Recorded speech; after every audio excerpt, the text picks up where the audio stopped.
Seja bem-vindo à companhia deste vídeo. Quem vos falar é o professor Samuel Teodoro. Empresa transnacional. Empresa que opera em diversos países. Multinacionais ou transnacionais são empresas com atividades que se realizam entre diferentes nações. Apesar de as empresas internacionais atuarem em vários países, elas possuem uma única sede. Conceito comum: empresas transnacionais são organizações econômicas que desenvolvem suas atividades em mais de 2 países. Econômica: empresas que são proprietárias de instalações de produção ou de prestação de serviços em mais de um país. Social: empresas transnacionais representam um mecanismo pelo qual as práticas organizacionais são transferidas e replicadas de um país para o outro. Jurídica: transnacional é o grupo de organizações econômicas que operam sob a mesma direção ou controle acionário e cujos membros estão sujeitos às leis de mais de um país. História: a origem histórica das empresas multinacionais remonta ao processo de colonização e de expansão imperialista dos países da Europa Ocidental, iniciado no começo do século XVI, com protagonismo da Inglaterra e Holanda. Durante este período, diversas empresas, como a famosa Companhia Holandesa das Índias Orientais, foram criadas para realizar a comercialização de bens oriundos do Extremo Oriente, da África e das Américas. Todavia, a estruturação das empresas transnacionais como conhecemos hoje surgiu apenas no século XIX, com o advento do capitalismo industrial e o desenvolvimento no sistema fabril, baseado na mecanização intensiva da produção, no desenvolvimento de melhores técnicas de estocagem e na criação de meios de transporte mais rápidos. Nas 2 primeiras décadas após a Segunda Guerra Mundial, as empresas internacionais norte-americanas dominaram o investimento estrangeiro, enquanto as corporações europeias e japonesas passaram a desempenhar um papel cada vez maior nesse cenário. Na década de 1950, os bancos americanos, europeus e japoneses começaram a investir enormes somas de dinheiro na indústria, encorajando fusões corporativas e promovendo a concentração do capital. Além disso, os grandes avanços tecnológicos no transporte marítimo e aéreo, bem como a informatização e a facilitação dos meios de comunicação propiciaram que as empresas internacionais investissem cada vez mais em outros países e no comércio internacional, o que resultou na sua rápida internacionalização.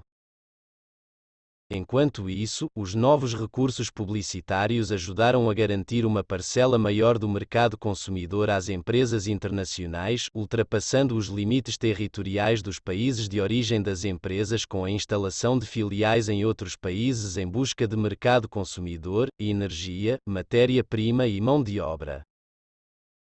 Dentro do contexto atual da globalização, é muito comum que essas empresas produzam cada parte de um produto em países diferentes, com o objetivo de reduzir custos de produção. Portanto, essas empresas possuem influência que transcende a economia, pois elas interferem em governos e nas relações internacionais. Atualmente, estima-se que existam em funcionamento cerca de 50.000 empresas transnacionais, muitas originadas de países desenvolvidos, porém existem ainda corporações oriundas de países emergentes como Brasil, Coreia do Sul, Índia e México. Todas estas tendências foram determinantes para a consolidação do sistema oligopolista das empresas transnacionais e na assunção do papel central destas empresas no comércio global, de uma forma nunca antes vista. Nesse sentido, se em 1906 havia 2 ou 3 empresas líderes com ativos que giravam na casa dos 500 milhões de dólares estadunidenses, em 1971 havia 333 empresas deste tipo, sendo que 1/3 destas apresentava ativos na casa de pelo menos $1 bilhão estadunidenses. Aliás, neste período, cerca de 70 a 80% do comércio mundial era controlado e realizado por empresas transnacionais. Ao longo do último quarto do século XX, evidenciamos uma maciça proliferação de transnacionais. Se em 1970 havia cerca de 7.000 empresas transnacionais com controle acionário, atualmente esse número saltou para 38.000, sendo que 90% delas possuem sede nos países ricos e industrializados e controlam mais de 207.000 filiais estrangeiras. Desde o início da década de 1990, as vendas globais destas filiais têm superando as exportações comerciais como principal veículo de fornecimento de bens e serviços aos mercados estrangeiros. A prosperidade das empresas transnacionais é impressionante, pois a maior parcela dentre as 100 maiores empresas do mundo é composta exatamente por estas empresas. Em 1992, as 100 maiores companhias detinham ativos que giravam por volta dos 3,4 trilhões de dólares estadunidenses, dos quais cerca de 1,3 trilhão eram mantidos fora dos seus países de origem. Além disso, as 100 maiores empresas transnacionais também representam cerca de 1/3 do investimento estrangeiro direto e de seus países de origem. Desde meados da década de 1980, tem havido um grande aumento no investimento direto estrangeiro das empresas transnacionais.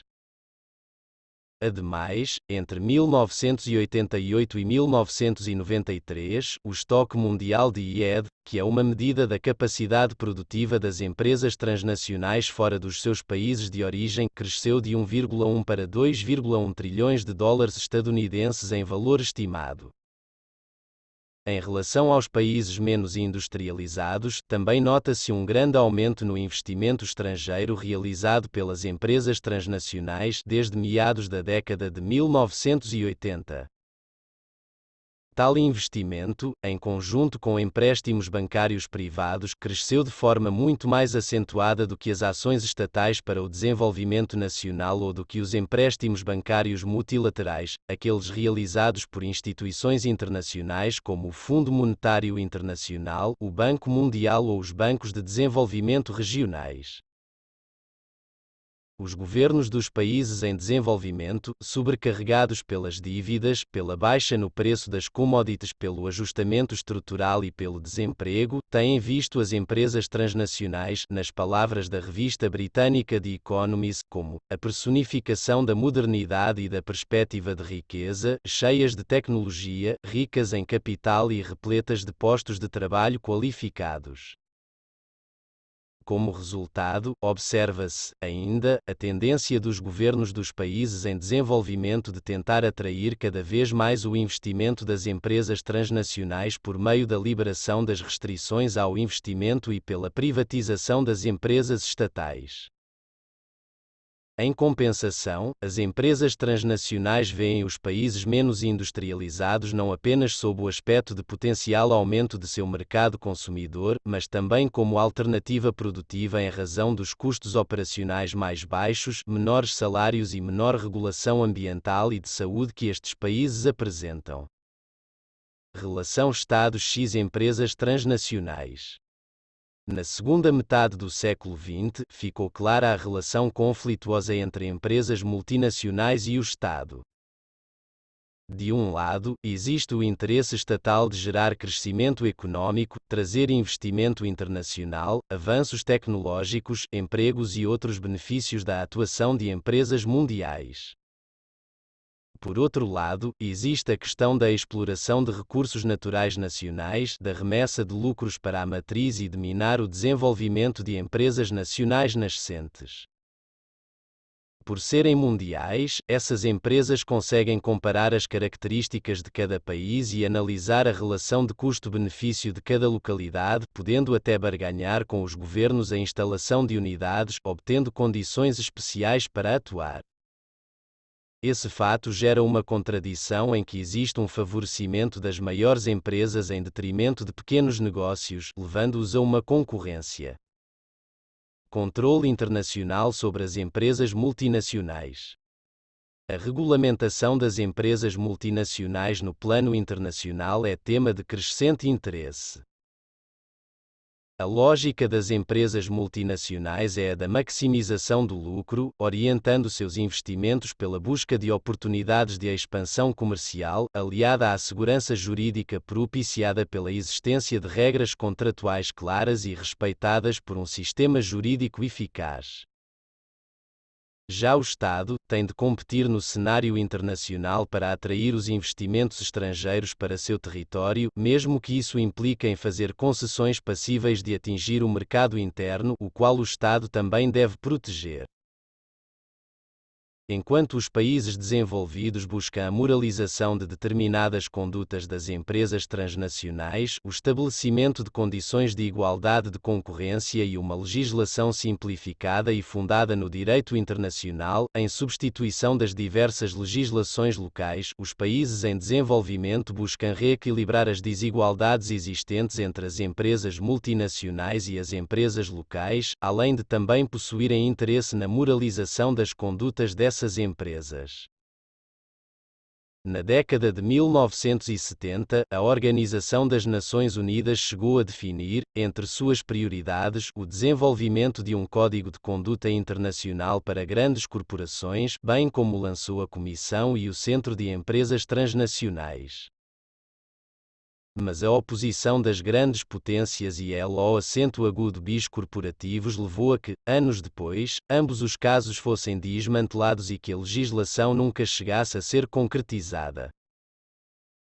Em seu lugar, no final dos anos 1990, surgiram a Responsabilidade Social Corporativa RSC e o Pacto Global, símbolos de como o discurso oficial da ONU evoluiu de lógica da obrigatoriedade para a filosofia da voluntariedade. Em 1976, a Organização para a Cooperação e Desenvolvimento Econômico (OCDE) emitiu a Declaração da Organização para a Cooperação e o Desenvolvimento Econômico sobre Investimento Internacional e Empresas Multinacionais, da qual fazem parte as diretrizes para empresas multinacionais.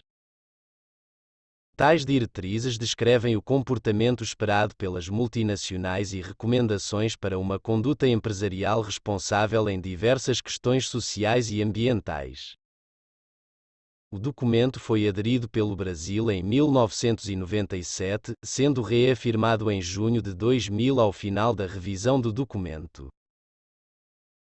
As decisões da OCDE têm sido bastante prestigiadas, tanto por contar com um mecanismo de reexame periódico que permite avaliar a eficácia da regulamentação, quanto por possuir um sistema de esclarecimento que fornece as explicações necessárias para uma correta interpretação desses textos.